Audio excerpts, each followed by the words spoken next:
Hey everybody, and welcome to this my video manual for the 5119 cameras, the 45 Model 1. So I make tons of manuals for other people's cameras. I figured I should probably make them for my own cameras as well. So let's do that.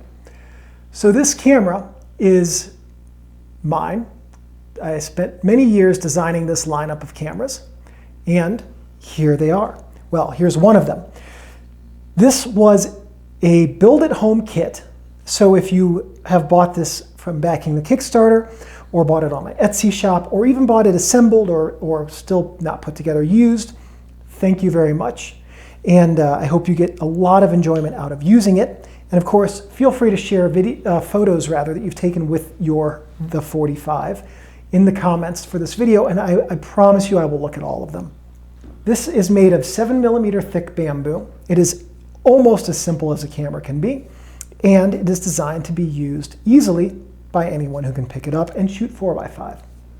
So as we do, let's go over everything on this camera. We're going to start here on the top, bubble level and sighting lines. And what you do to use these is you stand behind the camera and you look down the sighting lines. So you move your eye physically to be in line with the sighting lines, and that's going to tell you what is going to be in the frame. You can also just keep your eye here and look down the sighting lines. I find that a little bit harder, but it also works and tells you what's going to be in frame. The bubble level will help you make sure that your camera is level. On the front, we have the shutter. This is the shutter mechanism. All you have to do to activate the shutter is that. 52mm filter thread for lens hoods, colored filters. If you're shooting black and white film, you can use any colored filter with a 52mm thread, or also lens caps if you want to put one of those on. This side has your tripod socket, as well as the camera's data. So if you're an avid pinhole shooter, you're probably aware of the Pinhole Camera app, which is this right here. And if you wanted to, you can save the 45's information into the app, and the information you need to input is right here. And you can input it, and it will give you a Sunny 16 exposure time, pre-reciprocity failure, based on your film speed. You can also use its very good exposure calculator over here to get even more accurate times for different lighting conditions. So 5119 cameras, the 45 Model 1.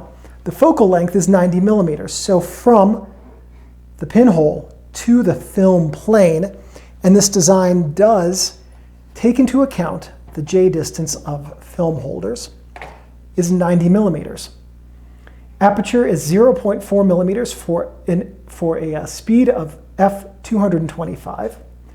The usable film diagonal, what I mean by that is on your film holder, if you go from corner to corner, that's approximately 163mm.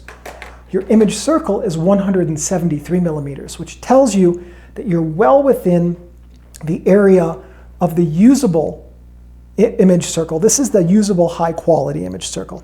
You can go much wider. If you wanted to cut this down to 45mm, you could, but you would end up with significant light loss and distortion due to magnification, topic for another video, in your images if you did that. So this is all calculated for optimal illumination across the negative and optimum sharpness. Your angle of view is 84 degrees, which is still pretty wide. That's wider than a wide angle lens. So we did the top. On this side of the camera, we have another bubble level and sighting lines. And on the bottom of the camera, we have another tripod socket and sighting lines. So these sighting lines do two things for you. If you're shooting in landscape orientation, you can use the sighting lines on both sides of the camera, or either side, just to get a really good idea of what's going to be in frame. If you're shooting portrait, you can crank the camera up above your head. And that way you can correct for verticals if you're shooting a photo of something really tall. On the back, we have an exposure calculator. This is where we get to 1 second and longer pre-reciprocity failure, okay? So there's a goof up here with the laser cutting that is only on this one. It is not that way on the finals. Thank you very much to my laser cutting company for catching that for me. So we have the Sunny 16 exposure time, and I believe the finals only go up to 800 ISO as well. So let's say, for instance, that you're using a film holder that's got Delta 100 loaded into it, and you're in full sun, just to keep things easy. 100 ISO, 2 seconds. We know starting at 200 ISO that that's 1 full second. Everything faster is a fraction. So 100 ISO is a 2-second exposure. Technically, it's 1.98 seconds. 2 is close enough. So at 2 seconds, you've got your 100 ISO film in there. And let's assume that it needs double the exposure time to account for reciprocity failure. You may need to take an actual exposure of 4 seconds. So we've got 100 ISO film loaded, and we're going to go 1, 2, 3, 4, close. That's our 4-second exposure. So just remember that's pre-reciprocity failure. Let's say you're using a 6 ISO film photo paper. Ilford MG papers are generally about 5 ISO in daylight. 6 ISO is pretty close. Maybe you count it 40 seconds before reciprocity failure. Okay, but like you don't like paper and you don't like film. You really like glass plates like J-Lane dry plates, which are 2 ISO. That's a 1 and 33-second exposure before reciprocity failure. So you can see minutes and seconds. 1 ISO is something like a bromide photo paper. That's going to start at 3 minutes. So basically what you're going to do to use this calculator is you find your film speed, you find your shutter speed, and if you're at 1 second or longer, then you know that this is pre-reciprocity failure. All right, so we know what we're going to do for our photo, but how do we actually take one? Well, that's pretty easy. You've got your camera on your tripod. We're just going to pull the back of this open a little bit, and we're going to take our film holder and slide it right on in. Pull this back to slide the film holder in nice and easily, and it's in, right? Well, let's make sure that we did that correctly. Down here in the bottom, there's these little cutaways. If the film holder is pressed up against the bottom of the camera, then you've done it correctly. If, let's say, you're looking at it and it looks like this, you can't see the film holder, then you have not loaded it correctly, and light's going to go right through here and into the inside of the camera and fog your film. So just make sure when you load your film, you've got it seated all the way down there, and that you can see the base of the film holder touching the camera. You know how long your exposure's got to be? Oh, forgot something, didn't we? Got to pull out the dark slide. Pulled out the dark slide, and now you just take your exposure, which, there we go. That's a little bit more like it. Okay, and we're done. And taking a photo is just that simple.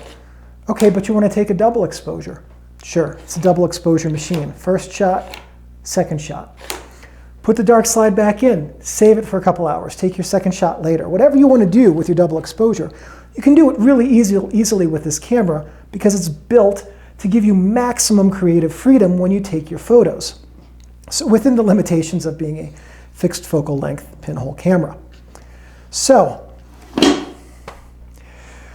really, that is everything there is to the basic operation of this camera. Everything else beyond that is up to you and what you want to do with this camera. So thank you again very much for either backing the campaign, buying this new, buying this used.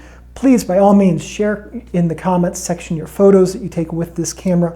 I really, really want to see what you guys have done with this because it was very nice to see the support this got when we went to Kickstarter. So thank you very much. Have a good day, and I will see you in the next video. Thank you for watching this video. Please give me a thumbs up. That lets me know that I'm on the right track producing content which is useful and helpful to you. If you have any questions or comments, please leave those in the comments section below. I'm pretty good about checking these every couple of days and answering questions.